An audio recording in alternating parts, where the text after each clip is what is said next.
Would you act differently if you knew no one would judge you? It was a dinner party, one of those fancy ones, hosted by my fiance's boss.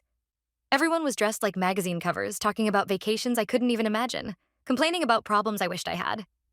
And then it happened. Someone made a joke. You know the kind, wrapped in charm, dipped in sarcasm, and aimed straight at me. About where I came from. About how I probably never had caviar before. The table laughed. Even my fiance chuckled nervously. And I just froze. Part of me wanted to say something. Part of me wanted to stand up for myself. Maybe even flip the table and storm out like in the movies.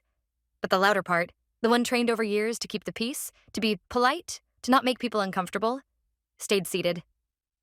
I smiled again. That small, tight-lipped, polite kind of smile people use when they're swallowing something bitter. But the whole drive home, one thought kept spinning in my head.